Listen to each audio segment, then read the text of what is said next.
The second was food. Where I went, I had to cook it myself. So that was something I had never done when I lived back in my house. So that was one struggle, I would say, which I had to figure out. Hi guys, and today we have a very special guest, Simi Shirolkar, a 4th year MBBS student from Smolensk State Medical University, Russia. Thanks for joining. Thank you for having me here. So today we have Simi and we will have a conversation regarding surviving in Russia during the initial days. So let's begin. Firstly, what are the main problems which you faced during your initial days there?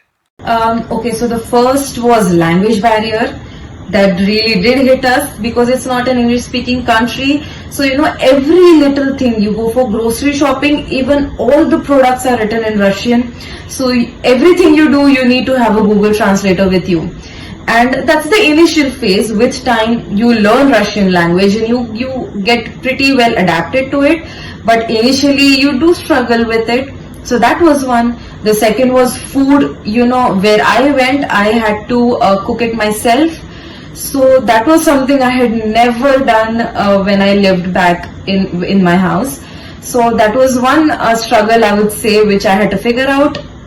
And yeah, these were the two things. Okay. And did you face any problem while communicating during your transportation, traveling? Not really. That was pretty smooth. People over there do help you, and you have trams and buses going every single places. So with that, I never had any problem. Okay. And did you have anyone to help you, as a guide, your seniors, and did you have anybody? Yes, when you land there, you have, they send your seniors to the airport to pick you up.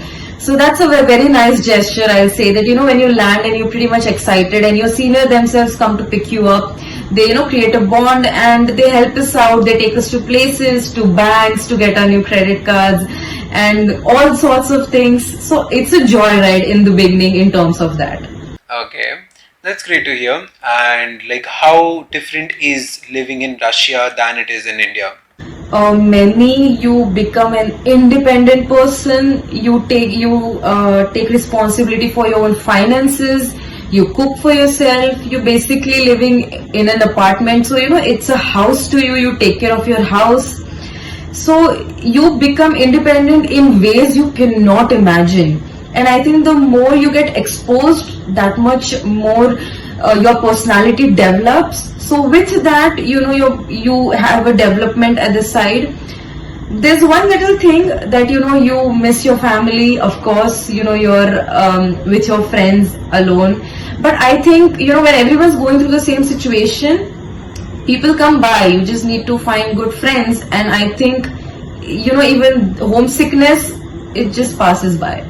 And any 1 or 2 line advice which you would like to give to your juniors who are listening to this video and are worrying about their initial days at Russia? Okay, so it's pretty natural for someone to be anxious about their journey or even have some self-doubts.